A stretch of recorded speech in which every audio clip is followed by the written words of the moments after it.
നമ്മളാരാണ്, നമുക്കെതിരെ വരുന്ന ആരാണ്, അപ്പോൾ നമ്മൾ എന്ത് ചെയ്യണം? ഈ 3 ചോദ്യങ്ങൾക്കുള്ള ഉത്തരമാണ് ഇന്നത്തെ ഗോസ്പൽ.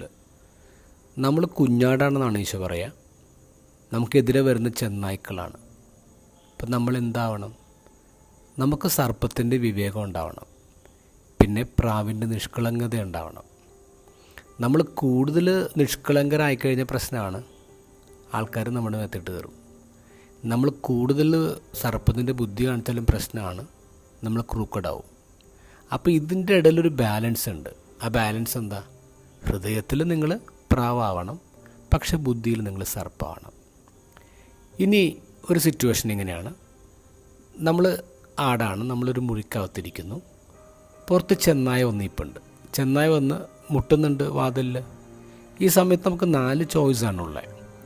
ഒന്ന്, നമുക്ക് ഈ ചെന്നായെ പേടിച്ചത് കടിച്ച് കീറുമെന്ന് പേടിച്ചിട്ട് നമുക്ക് പുറത്തിറങ്ങാതിരിക്കാം. അങ്ങനെ ജീവിതകാലം മുഴുവൻ സ്വാതന്ത്ര്യമില്ലാതെ ഈ ഇരുട്ടുമുറിയിൽ കഴിയാം.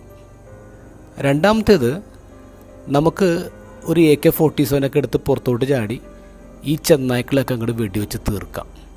അത് വയലൻസാണ്, അത് അക്രമത്തിൻ്റെ വഴിയാണ്. മൂന്നാമത്തേത്, നമുക്കൊരു ചെന്നായുടെ കുപ്പായി ഇട്ടിട്ട് പുറത്തിറങ്ങിയിട്ട് ഞാനും നിങ്ങളുടെ കൂട്ടത്തിൽ ഒരാളാണ് കേട്ടോ, നമ്മളൊക്കെ സെയിമാണ് കേട്ടോ എന്ന് പറഞ്ഞൊരു കോംപ്രമൈസ് കൂടെ നമുക്ക് പോവാം. നാലാമത്തേത്, അത് നമ്മൾ ആടായതുകൊണ്ട് നമുക്കൊരു ഇടയനുണ്ട്. അപ്പോൾ ഈ ഇടയൻ്റെ വാക്കിൽ ട്രസ്റ്റ് ചെയ്തിട്ട് ഈ പുറത്ത് വിശാലമായൊരു പ്ലേ ഗ്രൗണ്ട് ഉണ്ട്. ഈശോ പറയുന്ന അങ്ങോട്ട് ഇറങ്ങി കളിക്കാനേ പറയണം. കാരണം ഞാൻ നിൻ്റെ കൂടെ ഉണ്ട്, നീ ഇറങ്ങി കളിക്കുന്നു പറഞ്ഞാൽ അങ്ങനെ ഇറങ്ങി കളിക്കാം. എന്തു വേണം? ചിന്തിക്കുക.